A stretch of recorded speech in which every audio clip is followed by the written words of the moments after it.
नमस्कार दोस्तों, मेरा नाम है दीपक और आप देख रहे हैं डीके टेक इन्फॉर्मेशन। आज की इस वीडियो में मैं आपको बताऊंगा कि आप आरटीपीएस की मदद से किस प्रकार से अपना एनसीएल सर्टिफिकेट के लिए ऑनलाइन आवेदन दे सकते हैं, जिसे हम आमतौर पर नॉन क्रीमिलियर सर्टिफिकेट या फिर ईबीसी बीसी सर्टिफिकेट के नाम से जानते हैं। और इसका उपयोग कई जगह होते हैं, जैसे कि हम जब कॉलेज में एडमिशन लेते हैं तो वहाँ भी हमारा एनसीएल सर्टिफिकेट मांगा जाता है। उसके अलावा अन्य जगह सरकारी दफ्तरों में भी एनसीएल सर्टिफिकेट मांगे जाते हैं। इसलिए आपके पास जातीय आवासीय आय के बाद एनसीएल सर्टिफिकेट होना चाहिए। और एनसीएल सर्टिफिकेट के लिए आवेदन करना बेहद ही आसान है। सबसे पहले आपको आरटीपीएस के ऑफिशियल साइट पर आना होगा और यहाँ आने के बाद आपको लेफ्ट साइड में ऑनलाइन आवेदन दे के नीचे एक लिंक मिलेगा सामान्य प्रशासन विभाग, और इसके बाद यहाँ आपको कई प्रकार के सर्टिफिकेट ऑनलाइन आवेदन करने के लिंक मिलेंगे, जैसे कि आपका आवासीय प्रमाण पत्र, जाति प्रमाण पत्र, आय प्रमाण पत्र, और उसके नीचे ही आपको नॉन क्रीमिलियर सर्टिफिकेट यानी कि एनसीएल सर्टिफिकेट के लिए लिंक मिल जाएगा। तो आप फिर से इस प्लस वाले बटन पर क्लिक करेंगे।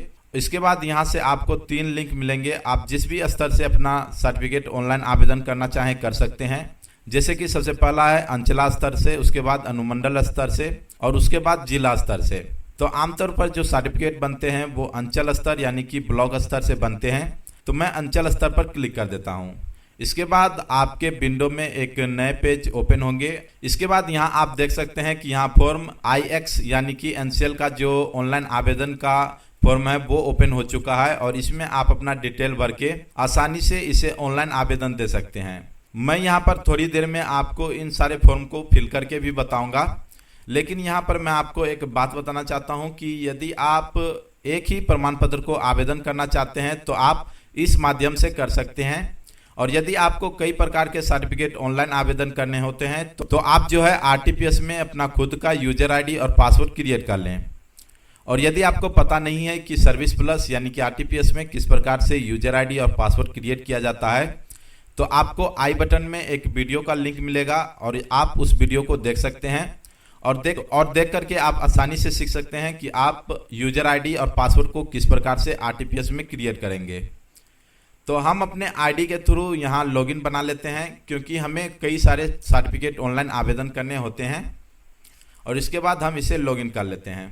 यहाँ पर लॉगिन करने के बाद आपको कुछ इस प्रकार के ऑप्शन देखने को मिलेंगे, और यहीं पर आपको लेफ्ट साइड में अप्लाई फॉर सर्विसेज के नीचे व्यू ऑल अवेलेबल सर्विसेज का ऑप्शन मिल जाता है।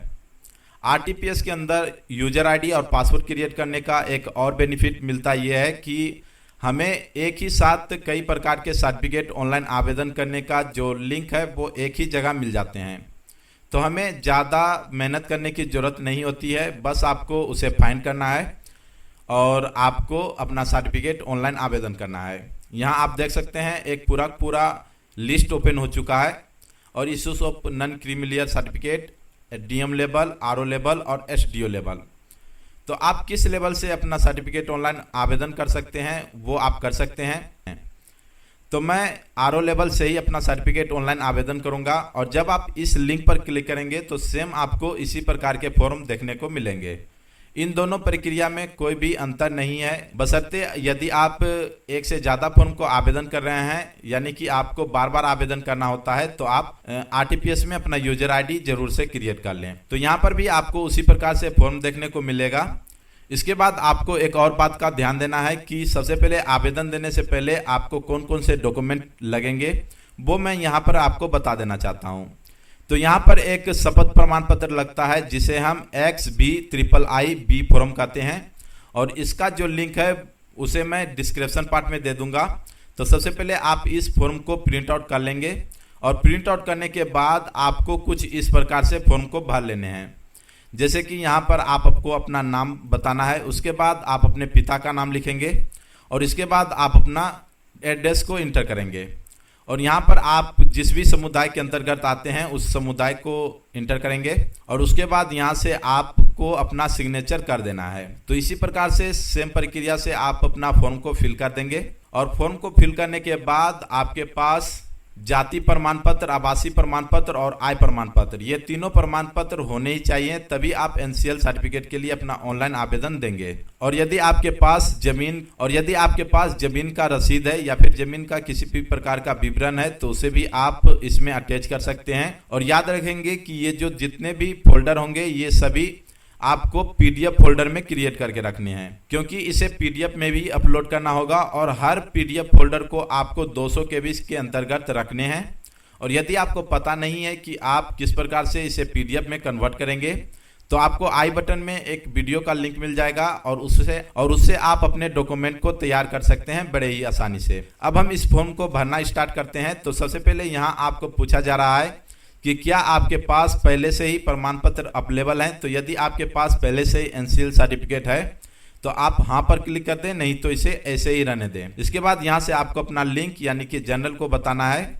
आप अपने जर्नल के अनुसार से यहाँ आप अपना अभिनंदन को लगाएंगे। इसके बाद यहाँ से आपको अपने एप्लीकेंट का नेम इंटर करना है। तो सबसे पहले यहाँ पर हम अपना नेम इंटर कर देते हैं और जैसे ही आप स्पेस बटन दबाएंगे तो उसका जो हिंदी नेम है वो ऑटोमेटिक यहाँ आ जाएगा। और यदि ये हिंदी नेम सही से नहीं आते हैं तो आप गूगल इनपुट टूल की मदद ले सकते हैं, नहीं तो आप कहीं पर भी नोटपैड में हिंदी में टाइप करके इसे यहाँ से पेस्ट कर सकते हैं। इसके बाद यहाँ से आप अपने एप्लीकेंट का जो डेट ऑफ बर्थ है उसे आप इंटर करेंगे।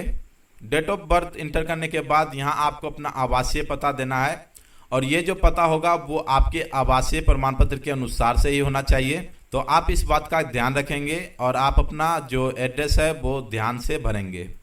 इसके बाद एक और ऑप्शन मिलेगा आपको अस्थायी पता। यदि आपका स्थायी पता और अस्थायी पता दोनों सेम है तो आप इस वाले बटन पर क्लिक करेंगे तो जो आपका जो ऊपर का डिटेल है वो नीचे सेम पेस्ट हो जाएगा। इसके बाद यहाँ से आपको अपना रिलीजन बताना है तो आप अपने अनुसार से इंटर कर देंगे। जैसे कि मैं हिंदू हूँ इसलिए मैं हिंदू टाइप कर देता हूँ।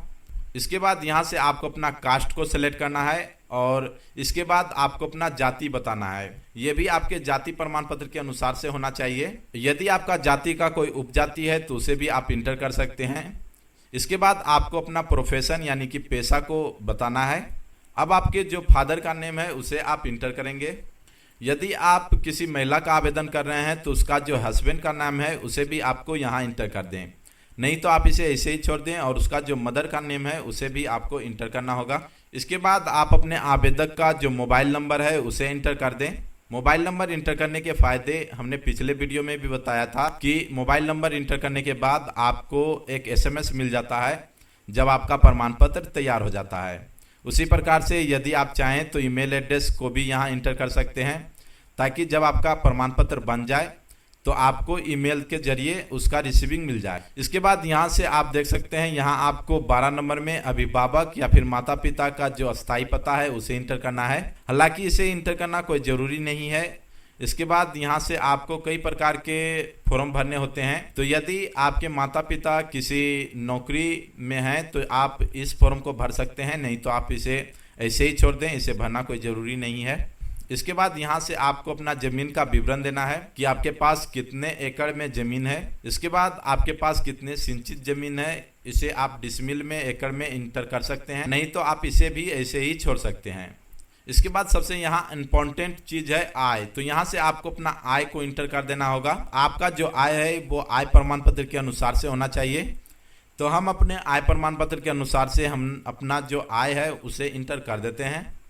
तो यहाँ पर हमने अपना आय प्रमाण पत्र के अनुसार से अपना आय को फिल कर लिया है। इसके बाद यहाँ आपसे पूछा जा रहा है कि क्या आप किसी प्रकार के कर भुगतान करते हैं। तो यदि आप करते हैं तो हाँ पर, नहीं तो आप इसे नो पर क्लिक कर सकते हैं, वरना आप इसे ऐसे ही छोड़ सकते हैं। इसके बाद आप इन दोनों बॉक्स को ऐसे ही छोड़ दें। इसके बाद नीचे आपके पास कौन कौन से प्रमाण पत्र आपके पास है उसे आपको टिक कर देने हैं। जैसे कि सबसे पहले शपथ प्रमाण पत्र आप अटैच करेंगे, उसके बाद आपका आवासीय, जातीय और आय, ये सारे प्रमाण पत्र को आपको अटैच करना जरूरी है। तो आप इन सारे प्रमाण पत्र को जरूर से अटैच करें। तो इन चारों को आप चेकआउट करने के बाद यदि आपके पास जमीन का रसीद है तो इसे आप चेक कर दें, नहीं तो आप इसे ऐसे ही छोड़ सकते हैं। और मैंने पहले ही बताया था कि ये सारे डॉक्यूमेंट को आपको अपलोड करने होंगे PDF फॉर्मेट में और इसका जो साइज है वो 200 KB से कम होना चाहिए। और आपका एक और प्रमाण पत्र लगेगा जिसे हम आधार कार्ड कहते हैं, तो आप अपने आधार कार्ड का भी PDF तैयार कर लेंगे। इसके बाद हम इस कैप्चा कोड को फिल कर देते हैं। कैप्चर कोड को फिल करने के बाद हम प्रोसीड वाले बटन पर क्लिक करेंगे। यहाँ से आप सेम प्रक्रिया को फॉलो करेंगे। इसके बाद यहाँ से आपको अटैच वाले बटन पर क्लिक करने हैं। अब यहाँ से आपके पास जितने भी प्रमाण पत्र है उसे आप सेलेक्ट करके अपलोड करते जाएंगे। और जब आप इन सारे डॉक्यूमेंट को अपलोड करेंगे तो आपको इसे सेव कर देने हैं और सेव करने के बाद आपको आपका रिसीविंग मिल जाएगा।